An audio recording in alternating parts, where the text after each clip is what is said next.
Hello students, good morning. Last class में हम acetophenone की केमिकल रिएक्शंस स्टडी कर रहे थे। आज हम उसके आगे की केमिकल रिएक्शंस स्टडी करते हैं। एसीटोफिनोन की रिएक्शन हम HCN के साथ करवाते हैं। HCN एसीटोफिनोन पर न्यूक्लियोफिलिक एडिशन रिएक्शन देगा और इसमें इसके C double bond O carbon पर H और Cn जाकर जुड़ जाएंगे और एसीटोफिनोन साइनोहाइड्रिन कंपाउंड का फॉर्मेशन होगा। ये न्यूक्लियोफिलिक एडिशन रिएक्शन होती है। नेक्स्ट हम रिएक्शन देखते हैं उसकी RMGX के साथ अभिक्रिया। एसीटोफिनोन ग्रिग्नार्ड रिएजेंट के साथ योगात्मक अभिक्रिया देता है और जब RMGX इसके कार्बोनिल ग्रुप पर जाकर जुड़ जाता है तब हम फिर इसका हाइड्रोलाइसिस कराते हैं तो हमें इसमें अल्कोहल मिलता है। देखिए हम इसकी केमिकल रिएक्शन में देखते हैं। एसीटोफिनोन की रिएक्शन हम RMGX के साथ करवाते हैं। RMGX के साथ कराते हैं। R जो है वो कार्बन पर जुड़ जाता है और O के साथ OMGX जुड़ जाता है। फिर हम इसका हाइड्रोलाइसिस करवाते हैं तो OMGX ग्रुप का हाइड्रोलाइसिस हो जाता है, वहाँ पर OH ग्रुप बन जाता है और MgX OH बाहर निकल जाता है। ये इस प्रकार से इसमें टर्शियरी अल्कोहल का फॉर्मेशन होता है। नेक्स्ट रिएक्शन हम इसकी देखते हैं कंडेंसेशन रिएक्शन। एसीटोन जो भी कार्बोनिल कंपाउंड्स होते हैं वो बहुत इजीली कंडेंसेशन रिएक्शन देते हैं, चाहे वो एल्डिहाइडिक कंपाउंड हो या कीटोनिक कंपाउंड हो। वो नाइट्रोजन डेरिवेटिव्स के साथ कंडेंसेशन रिएक्शन देते हैं। इसी प्रकार से बेंजल्डिहाइड भी नाइट्रोजन डेरिवेटिव्स के साथ कंडेंसेशन रिएक्शन देता है और इसमें वाटर का लॉस होता है। इसकी रिएक्शंस हम देखते हैं। एसीटोफिनोन की रिएक्शन हम हाइड्रोक्सिल एमीन के साथ कराते हैं। हाइड्रोक्सिल एमीन को NH2OH बोलते हैं। हाइड्रोक्सिल एमीन के साथ जब हम इसकी अभिक्रिया कराते हैं तो H2O का लॉस हो जाता है और इसमें C6H5 CS3 और C के साथ डबल बॉन्ड NOH ग्रुप जुड़ जाता है। इसको कीटॉक्सिम बोलते हैं। इसी तरह से अगर यहाँ पर एल्डिहाइड होता तो उसे हम एल्डोक्सिम बोलते हैं। इसी प्रकार से हम फेनिल हाइड्रोजीन के साथ भी इसकी रिएक्शन करा सकते हैं। फेनिल हाइड्रोजीन का फॉर्मूला होता है NH2NH C6H5। फेनिल हाइड्रोजीन के साथ जब हम इसकी अभिक्रिया कराते हैं तो इसमें से भी वाटर का लॉस हो जाता है और इसमें C में O और H2O निकल कर C double bond NH C6H5 बन जाता है। इसे फेनिल हाइड्रोजोन बोलते हैं। इसी प्रकार से हम हाइड्रोजीन के साथ भी इसकी रिएक्शन करा सकते हैं। उसमें NH2 इसका फॉर्मूला होता है, उसमें से वाटर निकल जाता है और फेनिल हाइड्रोजोन उसमें बनता है। ये जो उपरोक्त अभिक्रिया होती है इसमें जो कीटोऑक्सिम हमें मिलता है, अगर इसकी अभिक्रिया हम तनु H2SO4 या PCl5 की उपस्थिति में कराते हैं तो ये जो कंपाउंड होता है ये पुनर्विन्यासित हो जाता है और इसमें हमें अनप्रतिस्थापी एमीन मिलता है। जैसा कि हम इस अभिक्रिया में देखते हैं कि इसमें कार्बन के साथ एरिल और एल्किल दो ग्रुप जुड़े हुए हैं। इसमें से एरिल जो होता है उसके बीच में N जाके सब्स्टिट्यूट हो जाता है NH और C double bond O group में कन्वर्ट हो जाता है। इस प्रकार के रीअरेंजमेंट को हम बेकमान रीअरेंजमेंट कहते हैं। तो हम देख रहे हैं कि जो भी हमारे नाइट्रोजन डेरिवेटिव्स होते हैं इनकी हम एसिड की प्रेजेंस में बेकमान रीअरेंजमेंट रिएक्शन करा सकते हैं। नेक्स्ट हमारी अभिक्रिया लेते हैं हम मैनिक रिएक्शन। मैनिक रिएक्शन जो है वो हम एसीटोफिनोन की अभिक्रिया फॉर्मेल्डिहाइड के साथ करवाते हैं और उसमें या तो अमोनिया या प्राइमरी एमीन और सेकेंडरी एमीन हम उसके साथ उसमें उपयोग में ले सकते हैं। इसमें टर्शरी एमीन जो होता है वो इसमें अभिक्रिया नहीं करता है। तो एसीटोफिनोन की अभिक्रिया हम फॉर्मेल्डिहाइड और प्राइमरी या सेकेंडरी एमीन के साथ इसकी अभिक्रिया कराते हैं HCl की प्रेजेंस में।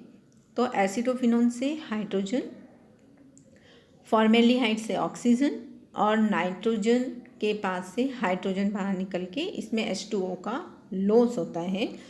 इसमें क्योंकि एमीन के पास एक हाइड्रोजन नेसेसरी होती है वाटर के साथ निकलने के लिए, इसलिए इसमें टर्शी एमीन जो है वो इसके साथ अभिक्रिया नहीं करता है। ये जो संघनित उत्पाद बनता है इसे हम मैनिक क्षार कहते हैं या मैनिक बेस कहते हैं। इसे हम beta amino manic base ketone कहते हैं। नेक्स्ट हमारी रिएक्शन है हैलोफॉर्म अभिक्रिया।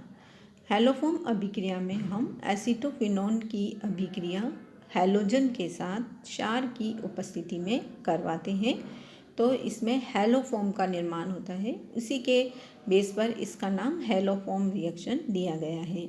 यहाँ पर हम I2NaOH के साथ यह अभिक्रिया करवाते हैं, तो इसमें आइडोफॉर्म बनता है। उसका फॉर्मूला होता है CHI3। इसमें C6H5COONa बाहर निकल जाता है और आइडोफॉर्म कंपाउंड बनता है। इसी प्रकार से अगर हम Br2 के साथ कराते हैं तो उसमें ब्रोमोफॉर्म बनता है, क्लोरोफॉर्म बनता है। तो हम हैलोजन के प्लेस पर I2Cl2Br2 किसी का भी उपयोग कर सकते हैं बेसिक मीडियम में। कभी भी हैलोफॉर्म रिएक्शन के लिए हमेशा CH3CO ग्रुप नेसेसरी होता है, उसके बिना ये रिएक्शन कंप्लीट नहीं हो सकती है। नेक्स्ट हमारी रिएक्शन हम लेते हैं एसिटोफिनोन के 3 मॉलिक्यूल की हम रिएक्शन कराते हैं HCl की प्रेजेंस में। देखिए हमने इसके तीनों मॉलिक्यूल को किस तरह से अरेंज कर रखा है और ये कंडेंसेशन रिएक्शन होती है। तीनों मॉलिक्यूल में से 3 वाटर मॉलिक्यूल बाहर निकलते हैं और इसमें 1,3,5 ट्राइफेनिल बेंजीन का फॉर्मेशन होता है। देखिए एक ग्रुप में से एक कार्बोनिल ग्रुप की ऑक्सीजन और दूसरों की अल्फ़ा हाइड्रोजन मिलकर वाटर मॉलिक्यूल का फॉर्मेशन करते हैं और इससे 3 वाटर मॉलिक्यूल का लॉस होता है और इससे 1,3,5 ट्राइफेनिल बेंजीन का फॉर्मेशन होता है। नेक्स्ट रिएक्शन हमारी है एसिटोफिनोन की रिएक्शन हम एसिटिक एनहाइड्राइड के साथ करवाते हैं। एसिटिक एनहाइड्राइड का फॉर्मूला होता है CH3COOCOCH3। BF3 की प्रेजेंस में ये रिएक्शन हम करवाते हैं, तो इसमें एसिटिक एसिड का लॉस होता है और इसमें बेंजोइल एसीटोन का फॉर्मेशन होता है। BF3 हमारा लुईस एसिड होता है, उसकी प्रेजेंस में हम ये रिएक्शन करवा रहे हैं, तो इसमें C6H5COCH2COCH3 बेंजोइल एसीटोन का फॉर्मेशन होता है।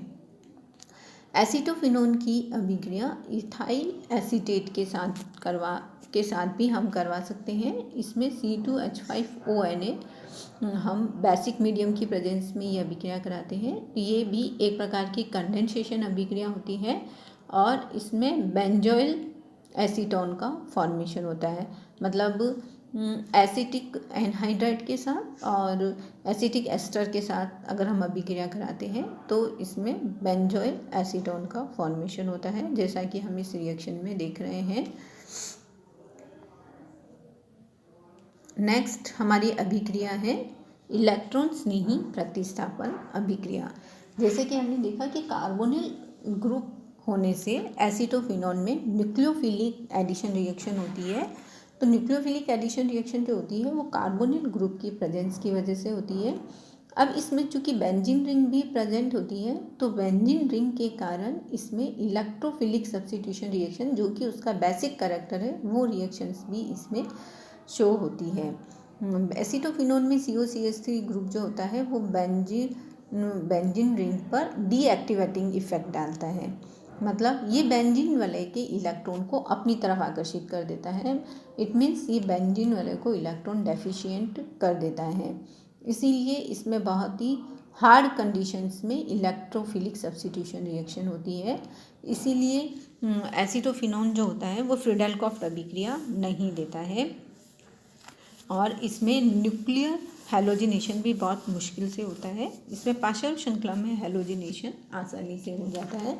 तो कुछ इसकी इलेक्ट्रोफिलिक रिएक्शन हम देखते हैं जो कि हमें स्ट्रॉन्ग कंडीशंस में करवानी होती है। जैसे एसिटोफिनोन की रिएक्शन हम करवा रहे हैं, कंसनट्रेट HNO3 और H2SO4 के साथ कराते हैं, इसे हम नाइट्रेशन रिएक्शन बोलते हैं।